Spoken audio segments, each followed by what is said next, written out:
In today's Sci Friday segment, we start things off with a supply ship starting its journey back to Earth. The unpiloted U.S. SpaceX Dragon cargo ship left the International Space Station yesterday.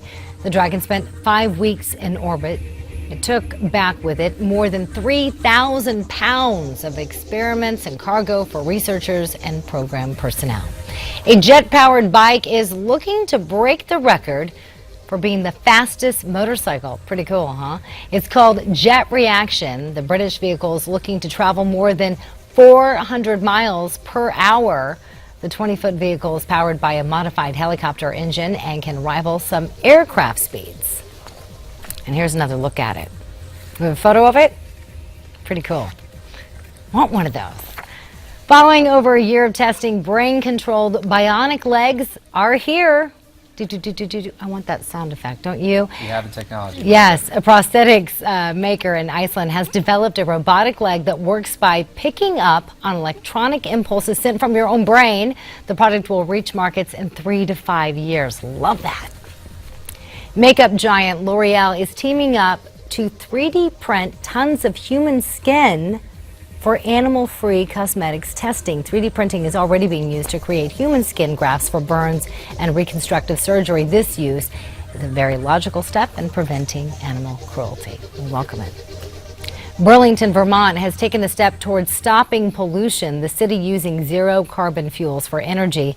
Burlington produces enough clean energy for its 42,000 people through renewable sources like wind, solar, and hydroelectric.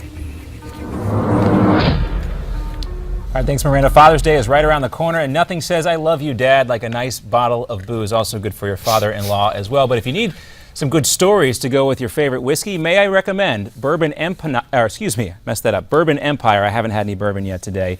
The past and future of America's whiskey. It gives us a historical perspective on America's most iconic spirit, including how whiskey has influenced America's political, economic, and cultural destiny.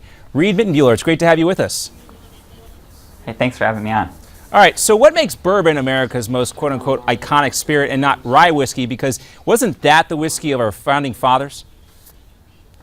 Yeah, rye whiskey was the style of whiskey made by George Washington.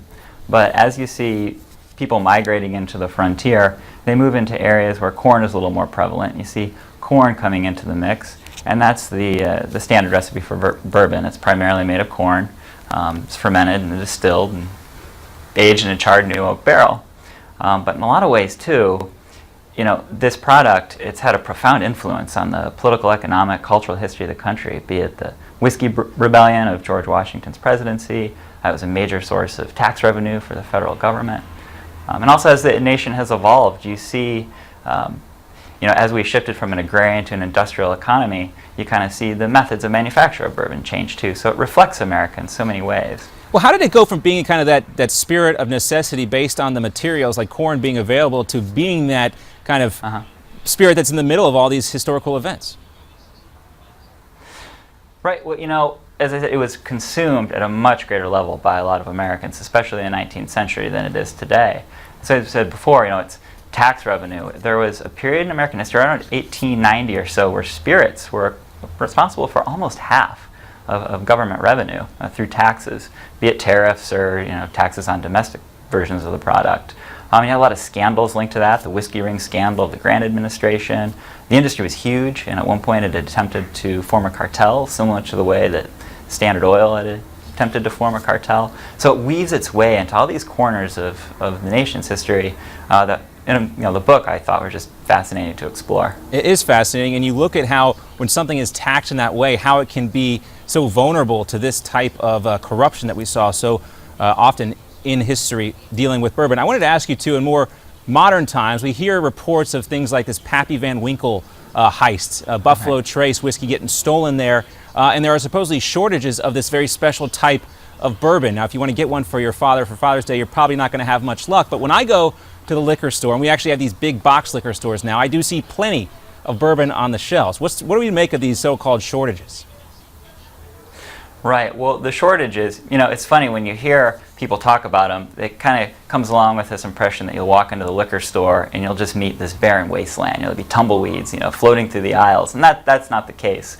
What they're talking about is very limited shortages for these brands like Pappy Van Winkle that they take a long time to make, 15, 20 years. And 15 or 20 years ago, these producers, they didn't anticipate that the demand would be so high today. It takes a long time to make it. So they've got to get more into production so that they can fill that supply. Oh, so maybe not the best whiskey, but maybe just the best marketing when it comes to Pappy Van Winkle, maybe a little bit. Yeah, and there's a lot of marketing. It's a good product, but a lot of it is hype. All right, thanks a lot, Reed Mittenbuehler. The book is called Bourbon Empire: The Past and Future of America's Whiskey. You can get it right now on Amazon.com and at your local bookstore. Reed, thanks so much for being with us.